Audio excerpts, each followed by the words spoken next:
आज उस छोटी मासूम चिंकी के लिए बहुत बुरा दिन था, क्योंकि आज उसके मम्मा पापा एक हादसे में मर गए थे। छोटी चिंकी अपने घर में बैठी अपने मम्मा पापा का इंतजार कर रही थी। कालू कौवा और मिठू तोता और रोकी कबूतर चिड़िया के घर के बाहर बैठे हुए थे। चिंकी अभी बहुत छोटी है। अगर उसको बताया कि उसके मम्मा पापा मर गए तो वो बहुत रोएगी। तो फिर हम चिंकी से कहते हैं कि उसके मम्मा पापा कुछ दिनों के लिए कहीं चले गए हैं। फिर कुछ दिन के बाद उसे धीरे धीरे सब पता चल जाएगा। मिठू और कालू वो तो सब ठीक है, मगर चिंकी को संभालेगा कौन? वो तो अभी बहुत छोटी है। वो अभी भोजन की खोज भी नहीं कर सकती। कौन रोज उसे भोजन ला कर देगा? ऐसे कोई भी रोज चिंकी के लिए भोजन नहीं ला सकता। क्यों ना हम चिंकी को उसकी नानी के पास छोड़ आएं? यही सही रहेगा। उसकी नानी चिंकी को पाल लेगी। मुझे पता है चिंकी की नानी कहाँ रहती है। मैं चिंकी को छोड़ कर आता हूँ। फिर मिठू तोता चिंकी के पास जाता है। चिंकी बेटी चलो, मैं आपको आपकी नानी के पास छोड़ कर आता हूँ। नहीं नहीं अंकल, मैं अपने मम्मा पापा का इंतजार कर रही हूँ। मैं अपने मम्मा पापा के साथ ही अपनी नानी के घर जाऊंगी। चिंकी बेटी, आपके मम्मा और पापा ने ही मुझे आपके पास भेजा है। वो कुछ दिनों के लिए पश्चिम वाले जंगल गए हैं। ये सुनकर चिंकी रोने लग जाती है। मम्मा और पापा, आप ऐसा कैसे कर सकते हैं मेरे साथ? अपनी छोटी सी बेटी को अकेला छोड़कर वो कैसे जा सकते हैं? मैं नहीं बोलूंगी मम्मा और पापा से, कभी भी नहीं बोलूंगी। अब चलो बेटा, देर हो रही है। फिर चिंकी मिठू तोते के साथ अपनी नानी के घर चली जाती है। मिठू तोता पहले भी एक बार चिंकी की मम्मा के साथ गया था, इसीलिए मिठू को रास्ते का अच्छे से पता था। शाम होने से पहले पहले ही मिठू दूसरे जंगल में चिंकी की नानी के घर पहुंच जाता है। माँ जी, थोड़ा साइड में होकर मेरी बात सुने। क्या बात है मिठू बेटा, सब ठीक तो है? चिंकी को आप यहाँ क्यों लेकर आए हैं? माँ जी, चिंकी के मम्मा और पापा आज सुबह एक पेड़ के नीचे दबकर मर गए थे। ये सुनकर चिंकी की नानी भी रोने लग जाती है। नानी, मैं भी बहुत गुस्सा हूँ मम्मा और पापा पर। उन्होंने ठीक नहीं किया जो मुझे अकेला छोड़कर पश्चिम वाले जंगल चले गए। हाँ मेरी बेटी, मैं बात करूंगी आपकी मम्मा से जब वो आएगी। अब मैं चलता हूँ माँ जी। फिर मिठू तोता चिंकी को वहां छोड़कर वहां से चला जाता है। चिंकी की नानी चिंकी को भोजन देती। चिंकी थकी हुई थी, वो भोजन खाकर सो जाती है। बूढ़ी नानी पर एक बहुत बड़ा बोझ था। अब उसे अपना पेट भी पालना था और चिंकी का भी। घर में जो कुछ भी था वो सब खत्म हो जाता है कुछ ही दिनों में। फिर चिंकी की नानी चिंकी से कहती है, बेटी मैं बाहर जा रही हूँ, आप घर में ही रहना। अगर कोई आए तो दरवाजा ना खोलना। नानी जल्दी आना और मेरे लिए मिठाई भी लाना। फिर चिंकी की नानी अपने घर से निकलती है और वो किसी काम की तलाश में थी। वो उड़ते उड़ते चील के पास जाती है। चील बेटी, मुझ पर मुश्किल समय आ गया है। मेरी बेटी और दामाद मर गए हैं और मुझे अपने चिंकी का पेट पालने के लिए कोई भी काम करना होगा। क्या आप मुझे अपने पास काम पर रख लेंगी? जो भी हुआ वो बहुत बुरा हुआ माँ जी, लेकिन माँ जी मैं तो खुद लकड़ियाँ काटने का काम करती हूँ। आप कैसे इस उम्र में ये काम करेंगी? ये बहुत मुश्किल काम है। मैं करूँगी बेटी, मैं अपनी चिंकी बेटी की खातिर मैं सब काम करूँगी। बस आप मुझे 2 वक्त की रोटी के पैसे दे दिया करना। फिर चील उसे काम पर रख लेती है। वो बूढ़ी माँ जी कुल्हाड़ी से लकड़ियाँ काट काट कर एक जगह इकट्ठा करती। वो सारा दिन बहुत मेहनत और मुश्किल से काम करती और फिर शाम को चील उसे कुछ पैसे दे देती। बूढ़ी माँ जी उन पैसों से अपनी नवासी के लिए खाना लेती और घर चली जाती। बताओ बताओ, आज मैं मेरी बेटी के लिए क्या लेकर आई हूँ? मिठाई। मिठाई, मुझे सब पता चल गया नानी, इसमें मिठाई है ना? हाँ बेटी, ये लो, मेरी चिंकी को बहुत पसंद है मिठाई। फिर चिंकी मिठाई खाने लग जाती है और वो मिठाई खाते खाते रोने लग जाती है। क्या हुआ मेरी बेटी को? आप रोने क्यों लग गई हैं? नानी, आप मुझे छोड़कर ना जाना, मैं फिर मिठाई नहीं मांगूंगी। जिस दिन मम्मा और पापा मुझे अकेली छोड़कर गए थे, उस दिन मैंने मम्मा से मिठाई ही मांगी थी। मैं कभी भी अपनी चिंकी को छोड़कर नहीं जाऊंगी, हमेशा अपनी बेटी के पास ही रहूंगी। चिंकी का अब अपनी नानी के साथ दिल लग गया था। सारा सारा दिन वो अपने खिलौने से खेलती रहती और रात को अपनी नानी के पास लेटकर कहानी सुनकर सो जाती। समय गुजरता गया। एक दिन चिंकी की नानी काम से वापस अपने घर लौट रही थी। कि तेज बारिश और हवा शुरू हो जाती है। चिंकी की नानी एक पेड़ के नीचे बैठ जाती है क्योंकि बारिश में सफर करना बहुत मुश्किल हो रहा था। वो अभी बैठी ही थी और वो पेड़ उसके ऊपर गिर जाता है और वो वहीं मर जाती है। बहुत कुछ वो कहना चाहती थी, वो अपनी चिंकी से कुछ कहना चाहती थी मगर उसे समय ही नहीं मिला। उसी जंगल का एक पक्षी आकर चिंकी को बता देता है कि उसकी नानी मर गई है। बेटी, अब आपकी नानी कभी भी लौट कर नहीं आएगी, वो मर गई है। मेरी नानी कैसे मर गई? आज जब बारिश हो रही थी तब वो एक पेड़ उसके ऊपर गिर गया था। ये बताकर वो पक्षी वहां से चला जाता है और चिंकी रोए जा रही थी। वो बहुत उदास थी। 2-3 दिन गुजर जाते हैं।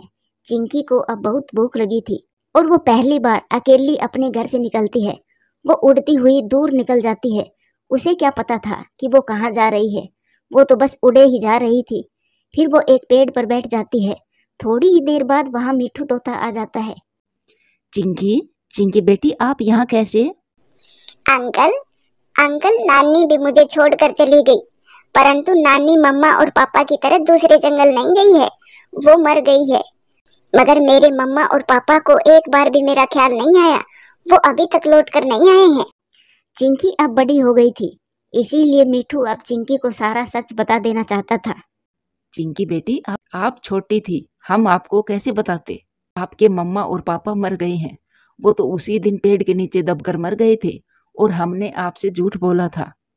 अब तो रो रो कर चिंकी की आंखों से आंसू भी खत्म हो गए थे।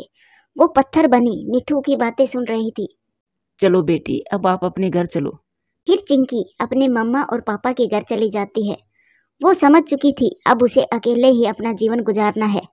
वो अपने घर की सफाई करती है, अपने मम्मा के घोंसले को अपना घोंसला बनाती है और फिर अपनी मम्मा के दोस्तों के साथ भोजन लेने चली जाती है। मगर अब वो रो नहीं रही थी, शायद अब वो बड़ी हो गई थी और समझ गई थी। प्यारे दोस्तों, इस कहानी से सीख मिलती है, जिंदगी में दुख और सुख आते रहते हैं, इसीलिए हमें जिंदगी के दुखों को हिम्मत से मुकाबला करना चाहिए, क्योंकि समय हमेशा एक जैसा नहीं होता। प्यारे दोस्तों, वीडियो अच्छी लगे तो लाइक करें, शेयर करें, कमेंट्स करें और हाँ, चैनल को सब्सक्राइब करें आप। सुंदरबन जंगल में टूनी चिड़िया अपने परिवार के साथ रहती थी। उसके 2 बच्चे थे, पति पत्नी और बच्चे सब प्यार से रहते थे।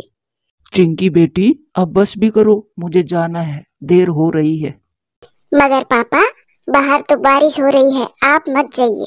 तो क्या आज आप भूखे रहोगे? अगर मैं नहीं जाऊंगा तो आप भोजन कैसे खाओगे?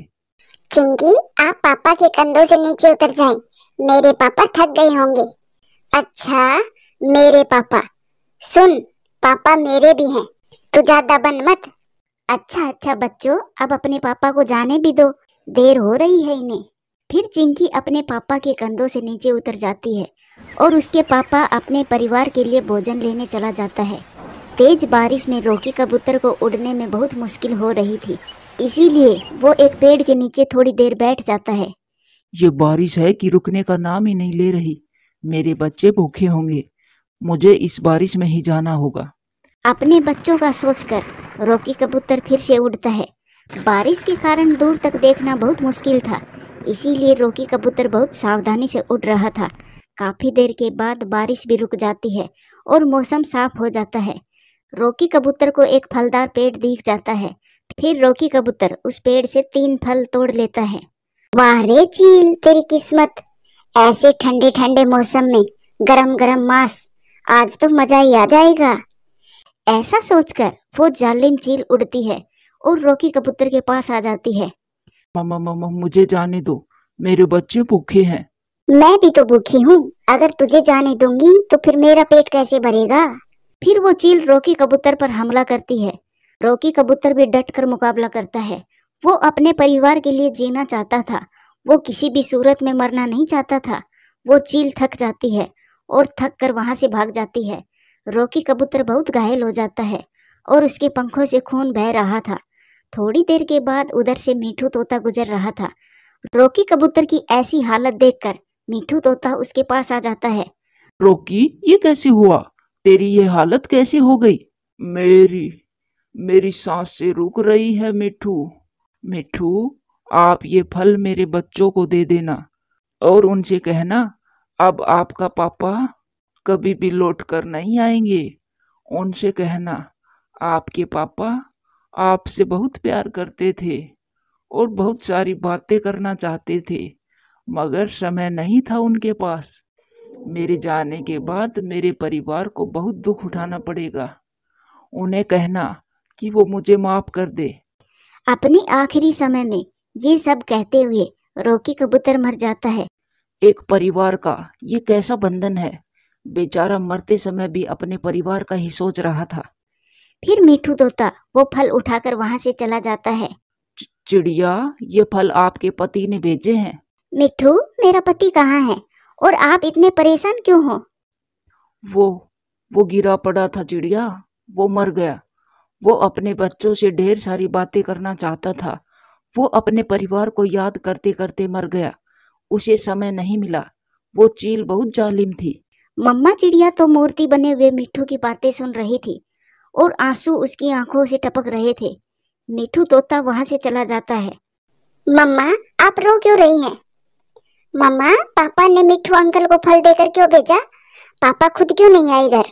वो छोटे बच्चे शायद ये नहीं जानते थे कि उनका पापा अब कभी भी लौट कर नहीं आने वाला है।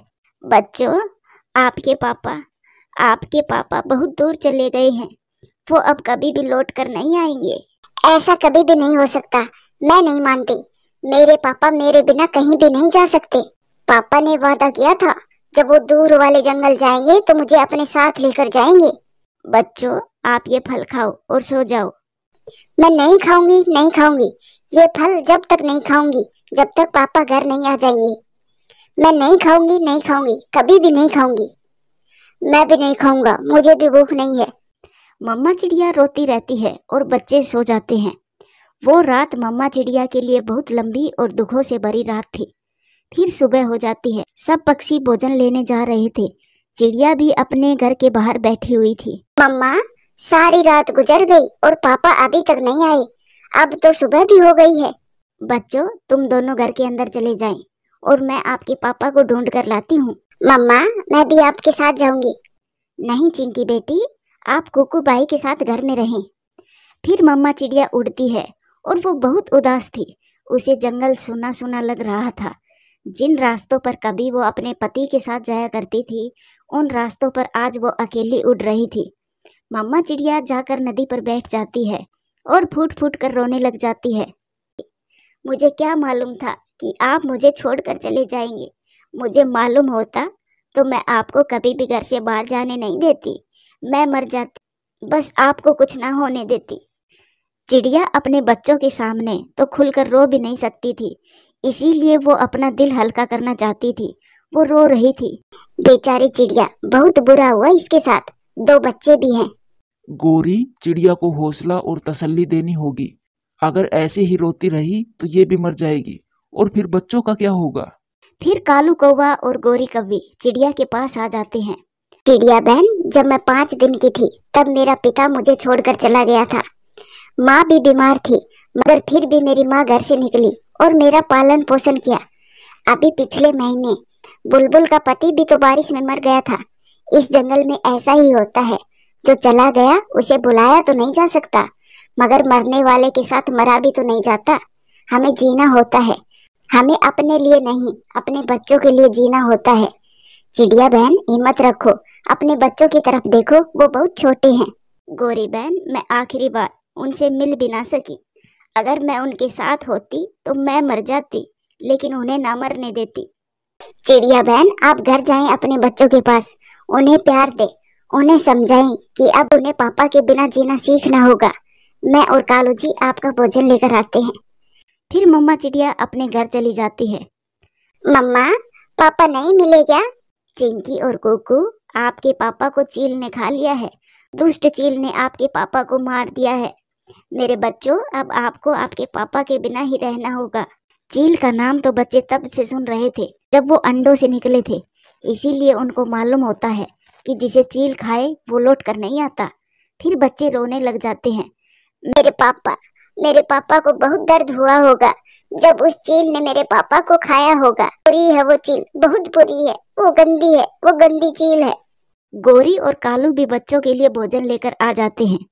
चिड़िया बहन, आप कुछ दिन अपने बच्चों के साथ ही बिताएं। आप मेरी पड़ोसन हो, मैं ले आया करूंगी भोजन आपके लिए। चिड़िया बहन, अगर कोई भी काम मेरे करने का हो तो मुझे जरूर बताना, मैं कर दूंगा।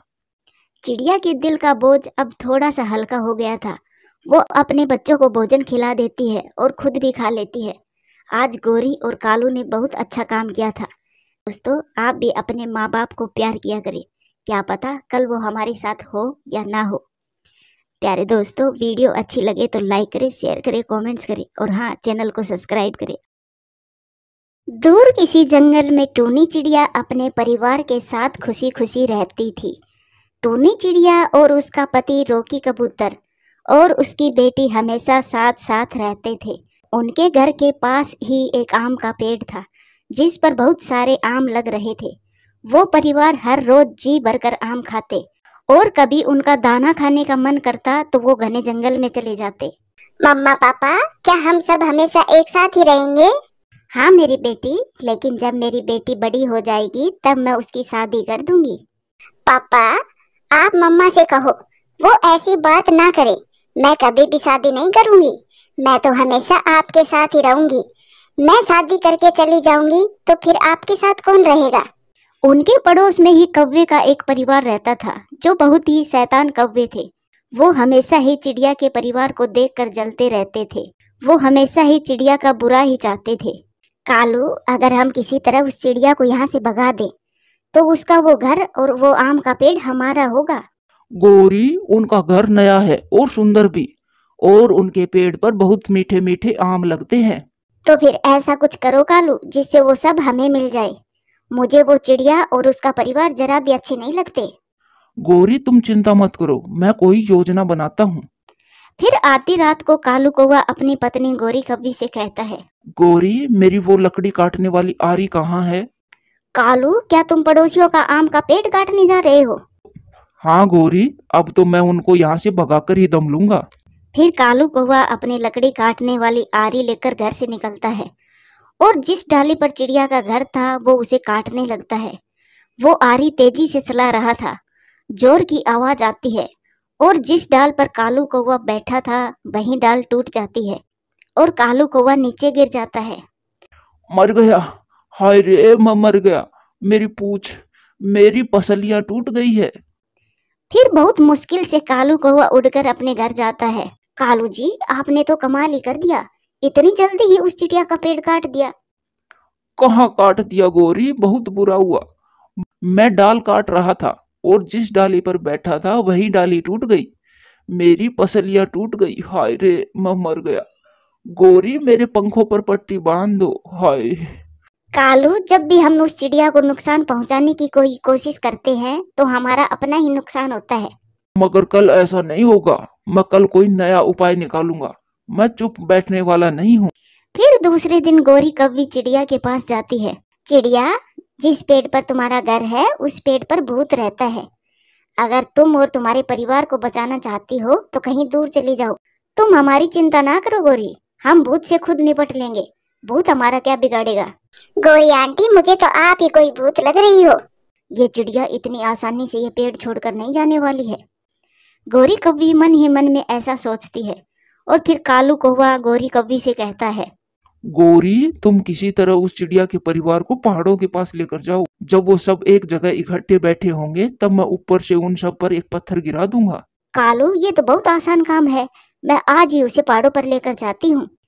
फिर गोरी कौवी भागी भागी टूनी चिड़िया के पास जाती है। चिड़िया बहन, मैं पहाड़ों पर जा रही हूँ भोजन लेने। सुना है वहाँ पर चावल के ढेर सारे दाने पड़े हैं, क्या तुम भी चलोगी मेरे साथ? चावल? चावल तो मेरे पति और बेटी को बहुत पसंद है। आप यहीं बैठे, मैं अभी चिंकी और उसके पापा को लेकर आती हूँ। फिर टूनी चिड़िया अपने घर के अंदर जाती है। चिंकी के पापा, गोरी कौवी बता रही है कि पहाड़ों पर चावल मिल सकते हैं, क्यों न आज हम चावल खाने जाएं? मैंने तो अपने पेड़ से आम खा लिए हैं, मुझे तो भूख नहीं है। लेकिन पापा, मैं तो जाऊंगी, मैं तो चावल खाऊंगी। कई दिनों से आम खा खा कर मम्मा मेरा मन भर गया है। फिर चिंकी अपनी मम्मा के साथ जाती है। गोरी कौवी उनको साथ लेकर पहाड़ों पर पहुंच जाती है। गोरी, कहाँ है चावल? यहाँ तो कुछ भी नहीं है। टूनी, तुम यहीं बैठो, मैं थोड़ा और आगे देख कर आती हूँ। उधर कालू कौवा एक बड़ा सा पत्थर लेकर पहाड़ के ऊपर बैठा था।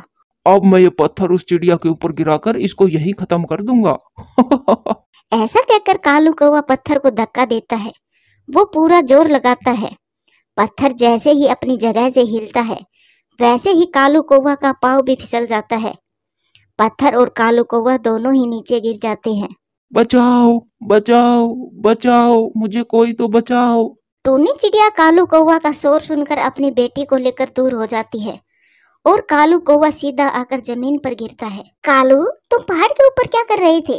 मैं वहां तुम्हारे लिए चावल ढूंढ रहा था।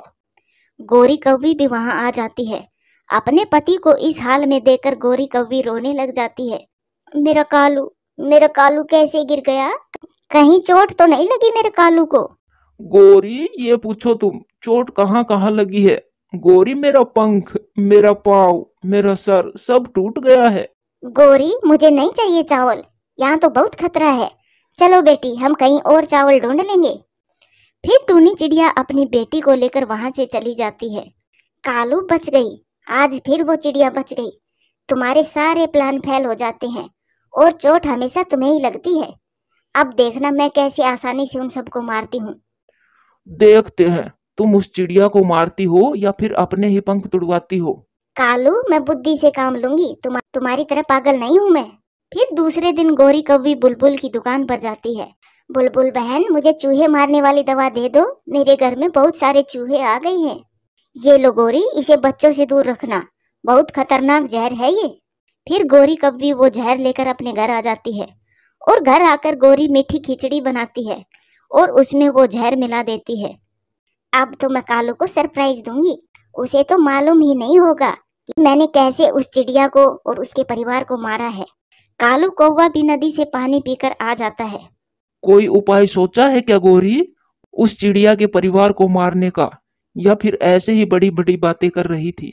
ये तो मैं तुम्हें सरप्राइज दूंगी। तुम ऐसा करो, जाओ और ये मीठी खिचड़ी चिड़िया के घर दे आओ। वो क्यों गोरी? ये सब तुम्हें कल मालूम पड़ेगा। तुम जाओ, और हाँ, इसमें से खाना नहीं है, मैंने तुम्हारे लिए अलग से खिचड़ी बनाई है। फिर कालू कौवा वो मीठी खिचड़ी लेकर चिड़िया के घर जाता है। खिचड़ी की खुशबू कालू कौवे को लुभा रही थी। वो जाते जाते रुक जाता है। इस खिचड़ी की खुशबू से मेरे मुंह से पानी टपक रहा है। इसमें से थोड़ी सी खिचड़ी मैं खा लेता हूँ ताकि मुंह से पानी टपकना बंद हो जाए। ऐसा सोचकर कालू वो खिचड़ी खाने लगता है। वो जैसे ही थोड़ी सी खिचड़ी खाता है, जहर के असर से वो वहीं गिर जाता है और वहीं मर जाता है। ऐसे वो चिड़िया का परिवार तो हंसी खुशी उसी पेड़ पर रहता है, मगर गोरी कौवी का घर उजड़ जाता है। मैं बहुत बुरी हूँ, मैंने अपने पंखों से अपने पति को मार दिया। किसी का घर उजाड़ते उजाड़ते मैंने अपना ही घर उजाड़ लिया। प्यारे दोस्तों, इस कहानी से सीख मिलती है, जो किसी का बुरा सोचता है उसका हमेशा खुद का ही बुरा होता है। दोस्तों, वीडियो अच्छी लगे तो लाइक करें, शेयर करें, कमेंट्स करें और हाँ, चैनल को सब्सक्राइब करें।